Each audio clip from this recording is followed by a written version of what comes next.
Hey everyone, in this ABCs of remote learning, I wanted to talk about the use of WriteReader with Google Classroom and a way to inspire kids to write and read each other's written work. It helps to connect the kids together at this stage in time in the school year, and it's a great way to create that community. So here's a little how to go about doing that.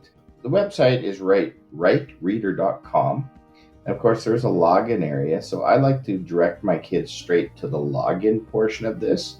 Now, it's a great idea to put that in your Google Classroom. So you could copy this link and go and create a post. We can also create using the Share to Classroom button, choosing our proper class, and creating an assignment. So that's how I tend to do it.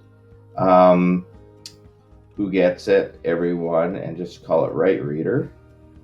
And you can create it as an assignment, and the kids can mark whether or not they've done it, but you might as well create it as a resource, and the kids can continue to access WriteReader through the link and work on it. So I've got a grade category. I'll just put it as work, and I'm going to leave it ungraded. I think I should be able to click that down and leave it ungraded. There we go. And no due date, and maybe I want to put it just in class tools, because I'm sometimes just going to tell the students, I want you done, go write your ideas as a book in WriteReader. I'm not going to tell them too much other than to sign in using your Google Classroom button. Okay, I'm going to assign it, and I'm going to use this post as a way to, when I create another assignment, to tell the students to use WriteReader and go and use it.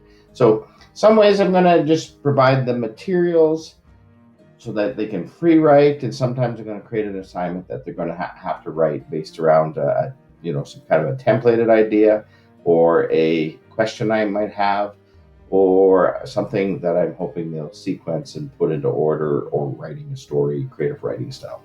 It's wide open here. So if I click the view button here, I should be able to find it under my class tools in my classworks tab. So we click here and go down to class tools. You see that WriteReader's there, so it's made available.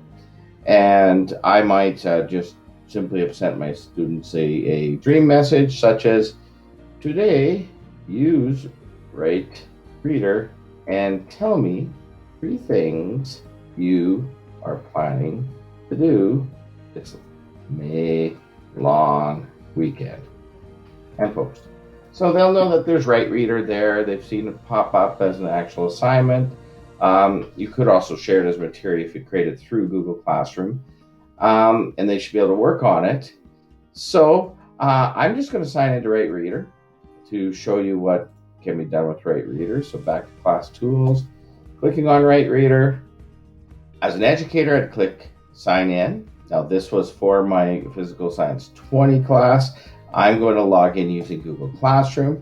It'll show me a list of classes that I'm involved with. Once I use my name and allow, there we go, a pile of classes. So the one I was using was my Physical Science 20. Did I go right by it? There it is right there. I click open class. I can see that I have a thing called remote learning and how to. So as a teacher, I've been given a couple books by WriteReader. I can quickly learn how to use WriteReader there. And then down here, I can actually write my first book.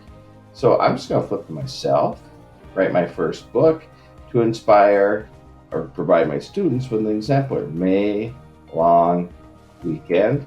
And of course, then Mr. Swan.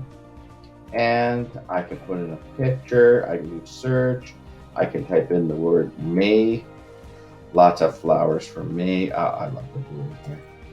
Okay, and I just want to do that. Now I can choose what part of the picture I want to show. Maybe I want to just see that, click save, and that's the part of the picture that gets imported.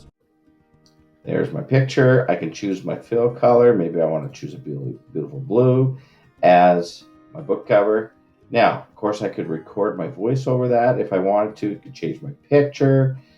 I could have also started with templates, Then this book would add to my templates collection that my students could start off with, but I don't want to put this as a template to my students. Maybe you are templating it. First idea. Okay.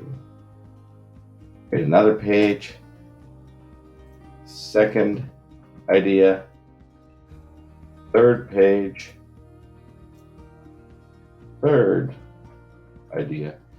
And so now that I've done my book, I've set it up so the students can write in a template.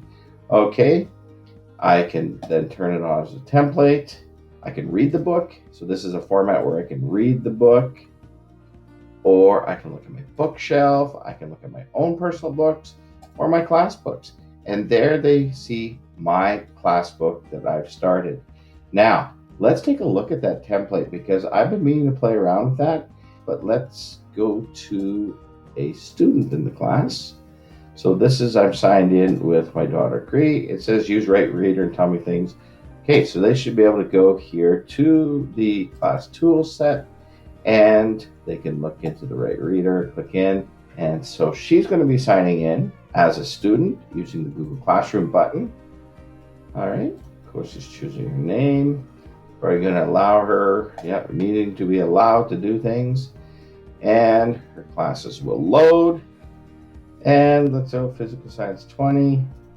Open the class. So I can see Mr. Swan's book. If I click here, it allows me to read it. So let's go back to the bookshelf. Let's see where that template gets applied. Oh, there it is right there. So instead of starting a fresh new book, use Mr. Swan's template. Oh, I love it. So that way you can set up a templated book for your younger learners, kind of guiding their way or their setup for their book, and they're just going to fill in those wonderful pieces here. First idea, okay, go to the ice cream shop.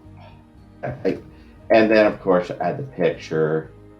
Surely there's some ice cream here. Oh, wouldn't you know, ready and raring to go. So click and save. It's going to bring my picture in. One of the neat things you'll notice is that it does have a comic kind of tool too that you could use. All right, there's no button they can click to say my book's finished, share to teacher. Their books are live and ready to be viewed. So that's it in a nutshell. Hopefully you make use of WriteReader. I think it's a fantastic tool to engage students and get them reading each other's stuff, if anything, just for fun and writing and just sharing the love of writing and inspiring them to become better writers.